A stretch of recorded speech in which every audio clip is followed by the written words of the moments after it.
The following content is provided. So these probabilities tell us the likelihood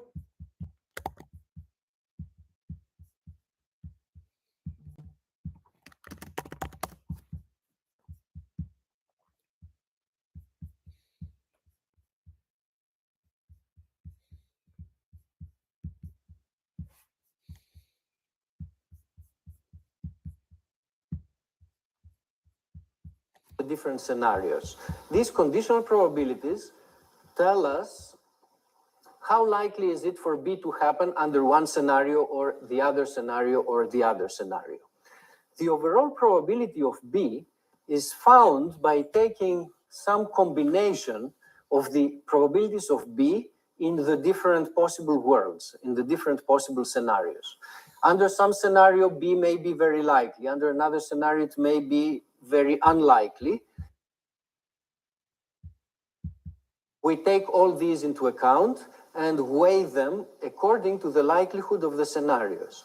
Now notice that since A1, A2, and 3 form a partition, these three probabilities have what property? Add to what? They add to 1, right?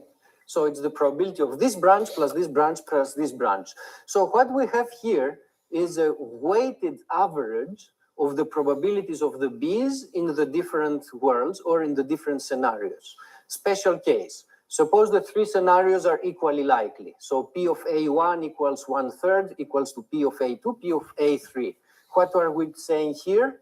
In that case of equally likely scenarios, the probability of B is the average of the probabilities of B in the three different worlds or in the three different scenarios.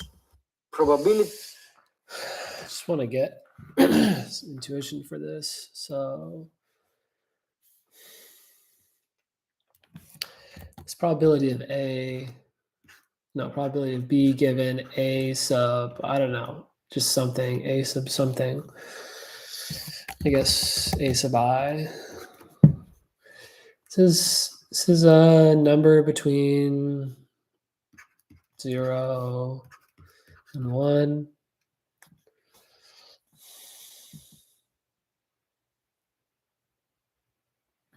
You know, could be like 0.8. This could be like 0.2, could be like 0.5. They're totally different from each other. They're different little universes. These are different little universes. B is always the same thing. B doesn't really change. B just kind of stays the same.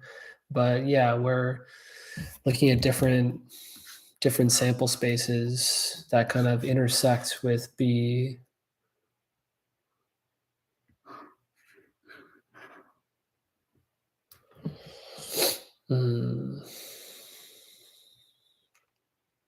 Interesting.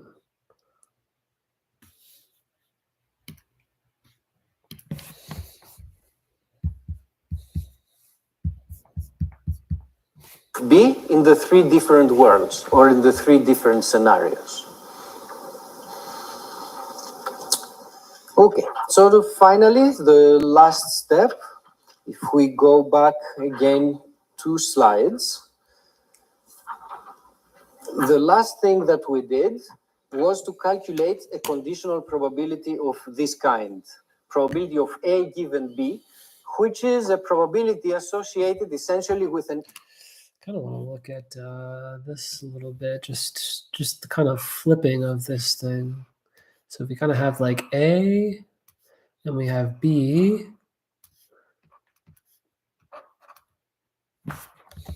so if we ask for like the probability, let's say the probability of like B given A, how about that? B given A. So some event in A, some outcome in A occurred. So everything outside of A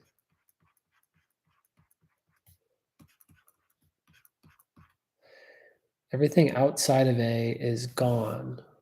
So now we say, all right, like this is our new sample space.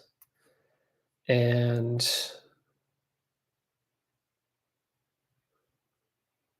Now we're saying, what's the proportion? You know, it's this thing divided by A.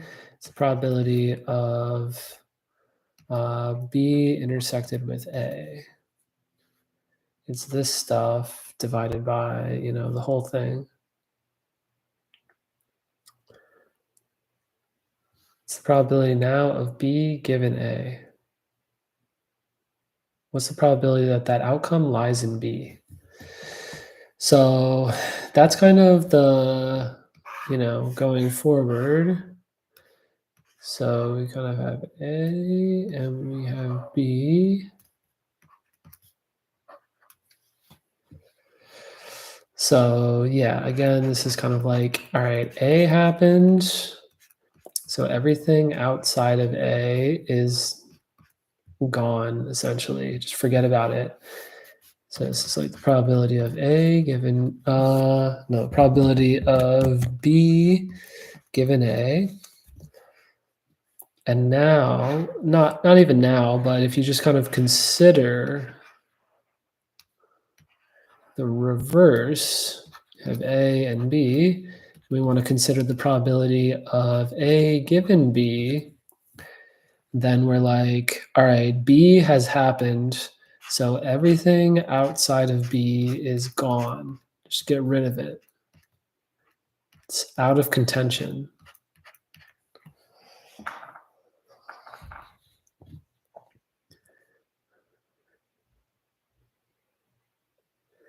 And now we say,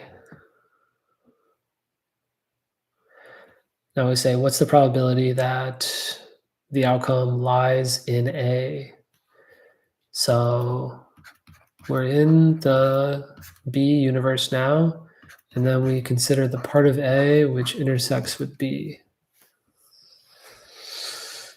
And here we're in the A universe, and we're looking at the part of B which intersects with A.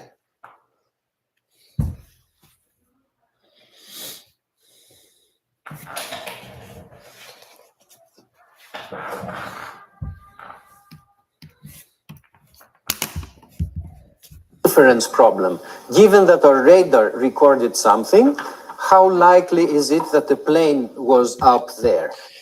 It's kind of cool that it's just the reverse. It's just kind of, yeah, just to kind of, you know, draw two separate things. Like if we just have like, you know, A is here and like B is this much larger thing.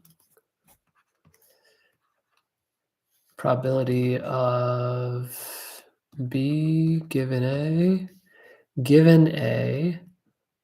So yeah, everything outside of it is gone. So it's basically just this thing here versus A.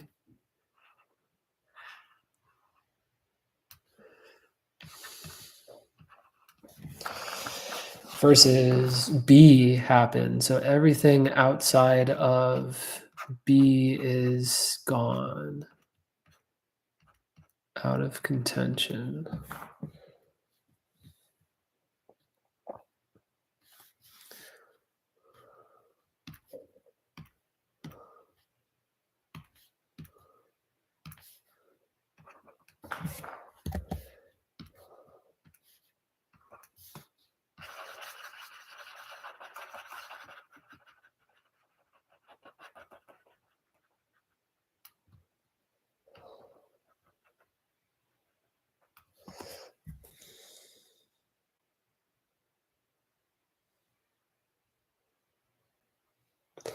So now what's the probability of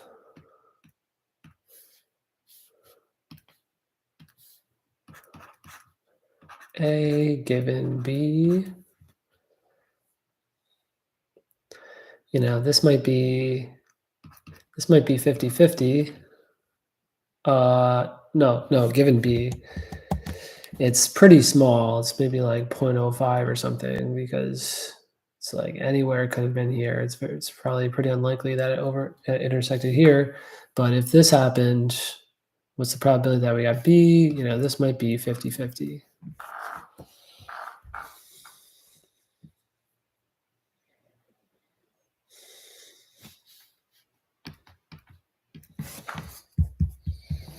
We're trying to infer whether a plane was up there or not based on the information that we got.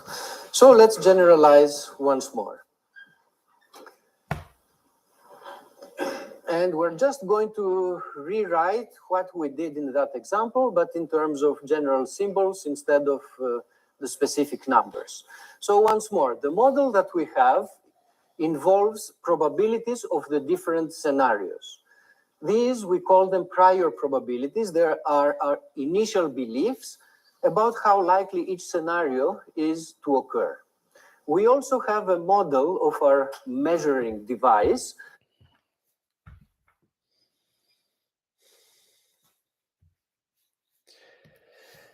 Yeah, we're really in the kind of cutting up the sample space interpretation of probabilities now. It's just the area. Yeah.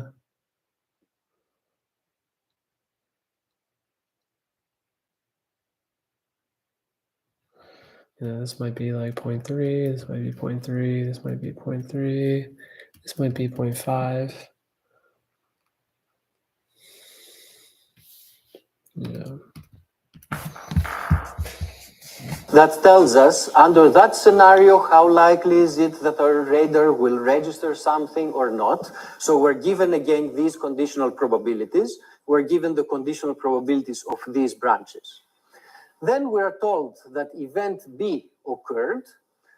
And on the basis of this new information, we want to form some new beliefs about the relative likelihood of the different scenarios. Going back again to our radar example, an airplane was present with probability 5%.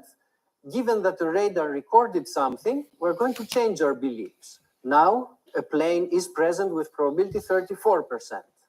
The radar, since we saw something, we are going to revise our beliefs as to whether a plane is out there or is not there. And so what we need to do is to calculate the conditional probabilities You better check of the different scenarios given the information that we got. So initially, we have these probabilities for the different scenarios. Once we get the information, we update them and we calculate our revised probabilities or conditional probabilities given the observation that we made. Okay, so what do? We just use the definition of conditional probabilities twice. By definition, the conditional probability is the probability of two things happening divided by the probability of the conditioning event.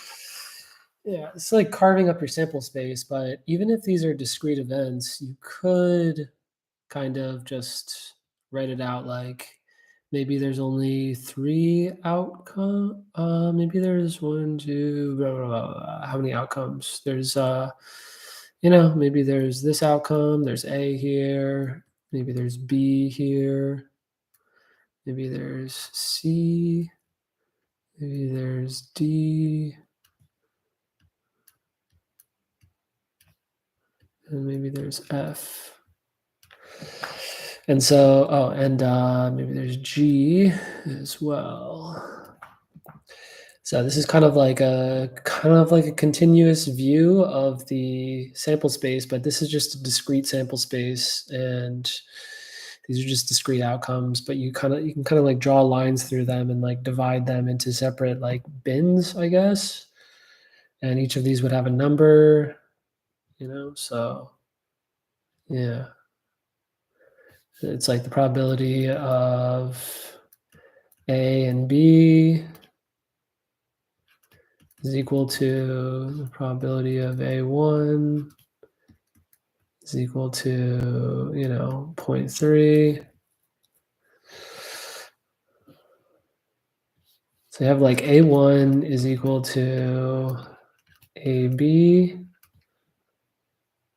We have A2 is equal to EG. We have A3 is equal to, I kind of did 3 things, but oh well. F, C, D. And we have that B is equal to G, B, C. So you have G, B, C here. So C has some overlap with A3. B has some overlap with A1. And G has some overlap with A2. So B kind of overlaps with all these, but these do not interact with each other.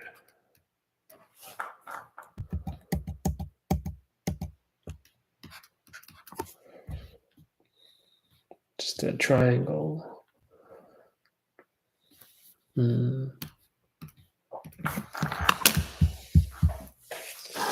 Now I'm using the definition of conditional probabilities once more, or rather I use the multiplication rule. The probability of two things happening is the probability of the first and the second.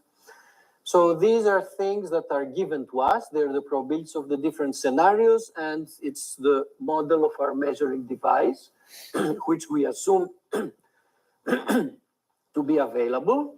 And how about the denominator? This is the total probability.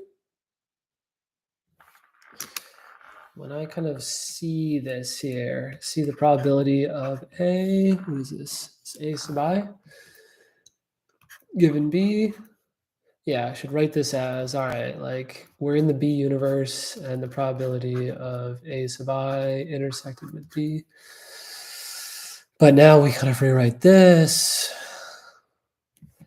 Yeah, this part's kind of weird. I don't know if I have great intuition for this step here, this to this.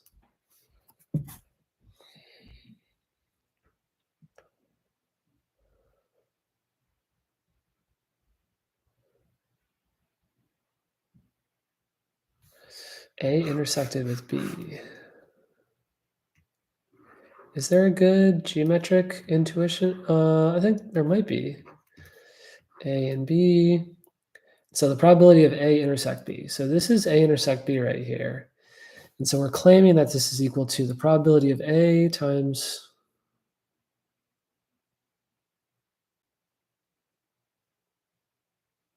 yeah, this is kind of like new. So this is equal to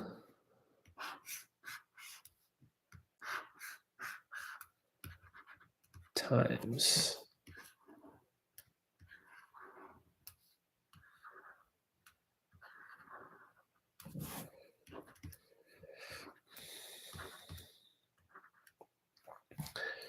so this is equal to, we're saying this is equal to the probability of A times the probability of B given A. So it's kind of hard, it's kind of weird, it's kind of hard to draw out the probability of B given A. Given A means that everything goes away. We're just left with like this little part here, and now it's the proportion of B in A. Maybe you should kind of maybe draw it more like, maybe draw it more like this. Maybe draw it more like, maybe draw it more, maybe almost like,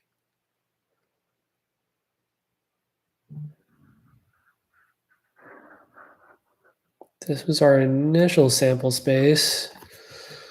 We have A and we have B. And so the probability of A is this right here. And now we're saying it's the probability of B given A.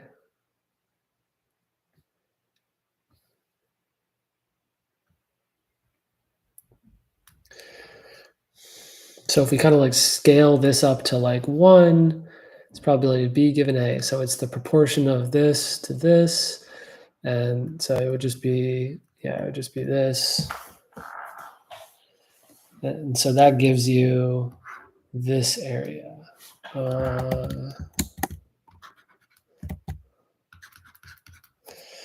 This times this.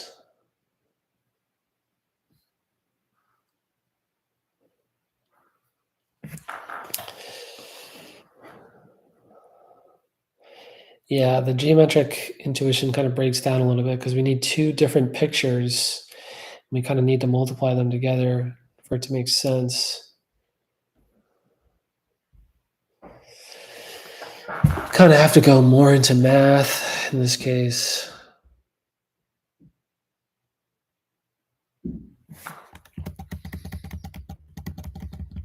Maybe we should draw it more like this.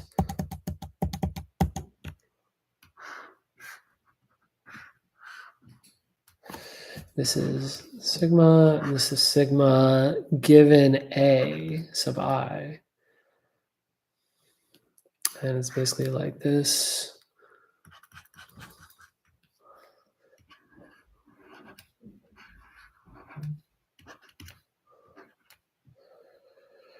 So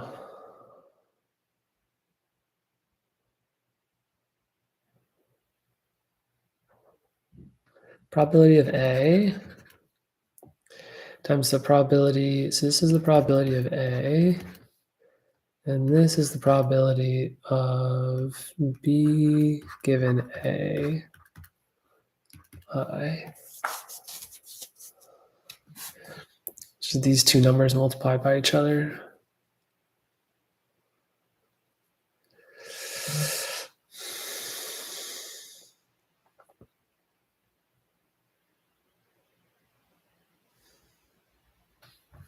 Probability of A, and then the probability of B given A.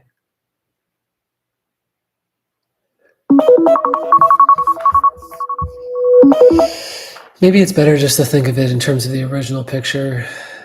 Probably that's right.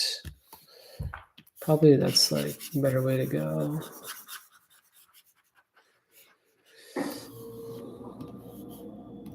You know, this little area is equal to the probability of A, and then you shrink it down by just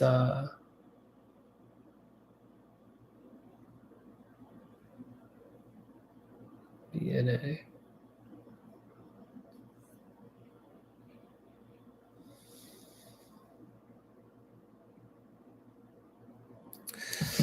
It's weird to think about.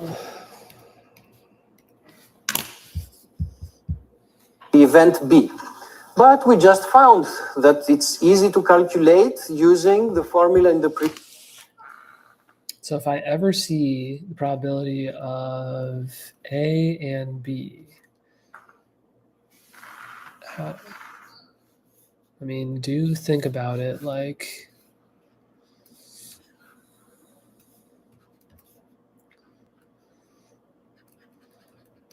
what is this intersection? It's equal to the probability of A times the probability of B given A. Is that right?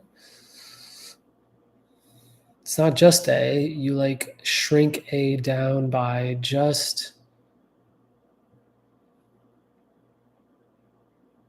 it's equal to the fraction of A that B kind of covers. The fraction of A where B is also in it.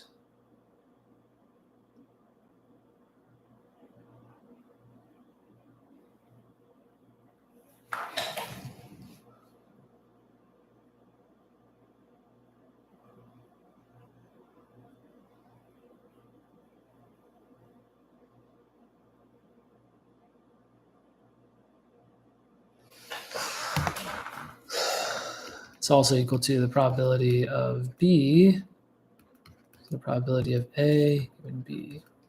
Symmetric. So it's like, could start with B. Then we say, no, it's not just B. It's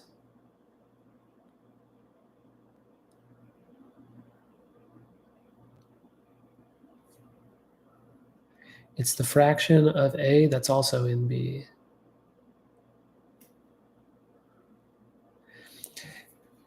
So maybe kind of think about it like this. You know,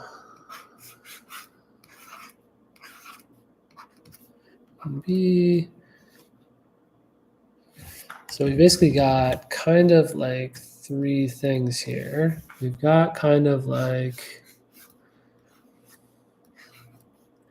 We do have A and B, and so yeah. So it's kind of related to like two different things. It's kind of related to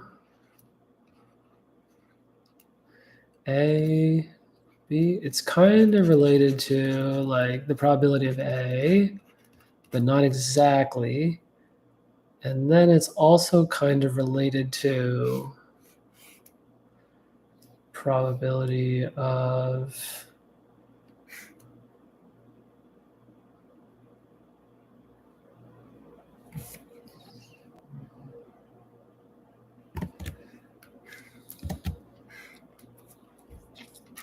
A, and then kind of B. It's like yeah, there's just like a little bit of B.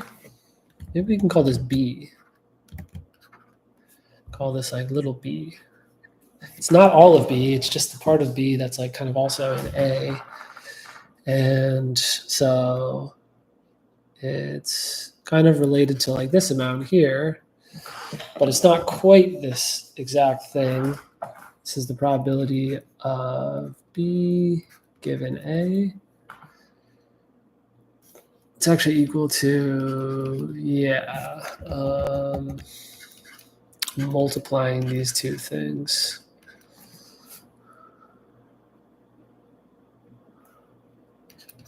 Probability of A multiplied by probability of B given A. This is equal to the probability of A intersect B.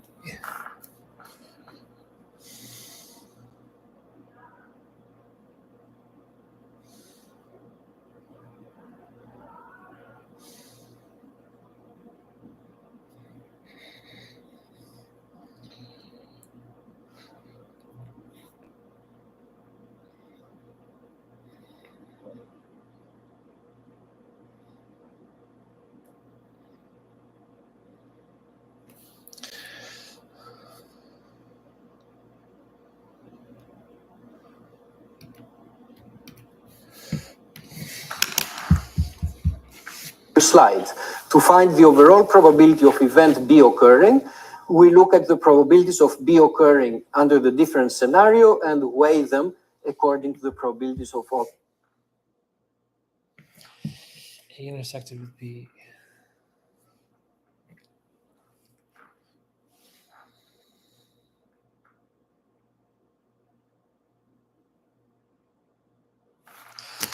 It is kind of interesting, yeah. We say the probability of A intersect B.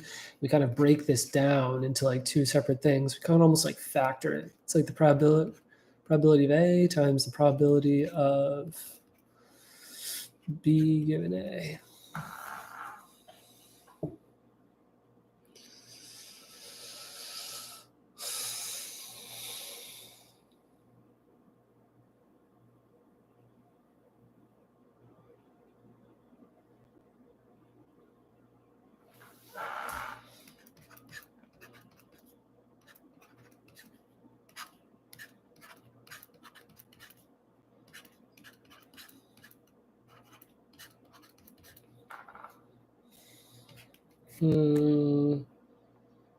Yeah, I guess these two are related as well.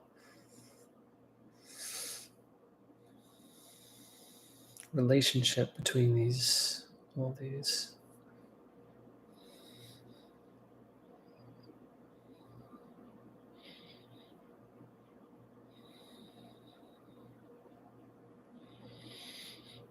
You kind of start here.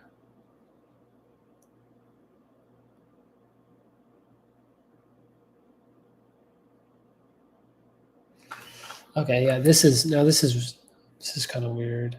Oh no, no, we're fine when we say the probability of B given A. Yeah, it's equal to a number. We're in the given A, so we're in the A universe, and then we're saying, yeah, probably A intersect B. No, so this is good. So going from basically conditional to intersection, like that's good. But now we're kind of trying to go from intersection to basically, and this is maybe a little iffy right now.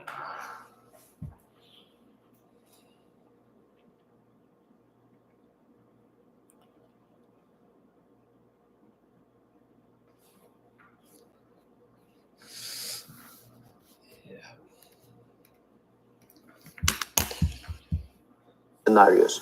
So in the end, we Yeah, okay. Cool. Thanks, guys. I think that's it for me now. We'll see you guys later. Peace.